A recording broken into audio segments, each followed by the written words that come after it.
It is much more complicated than people realize, and I apologize in advance because probably what I'm going to say here today is absolutely and diametrically opposed to everything else you will hear this morning or this afternoon. And so to those who are part of the presentation process, I apologize for any disagreements we may have.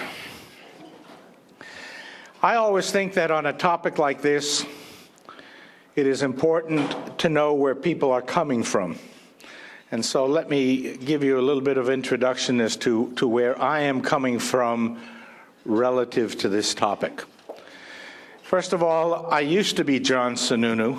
I am now the father of John Sununu.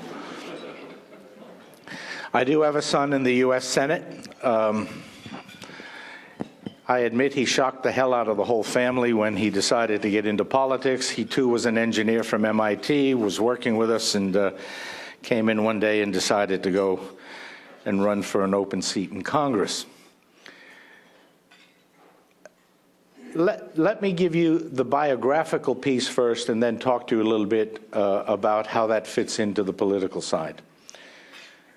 My grandfather came to the United States, came to Boston in 1904 from the Greek Orthodox community in Jerusalem, both my grandfather and grandmother. They stayed in the United States till about 1916, 1917, went back to Palestine.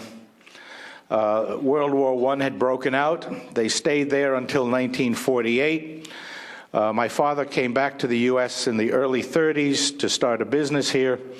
My grandparents and some of my uncles and aunts stayed in Palestine till 1948, went to Beirut, and the family settled in Lebanon for about 50 years. It is an interesting background in the sense that the fact that they returned kept us very much connected, my father especially, my mother especially. Her side of the family, by the way, came from the Greek Orthodox community in Jerusalem and settled in El Salvador at about the same time. So all of our connections were retained there. In my early childhood in the U.S., I remember the communications going back and forth across the ocean. Now let me put that aside and talk a little bit about what I think is a very interesting anecdote on the political side about being a Palestinian American running for office. In 1980, there was an open, what was very clear was going to be a interesting senatorial, U.S. senatorial race in New Hampshire.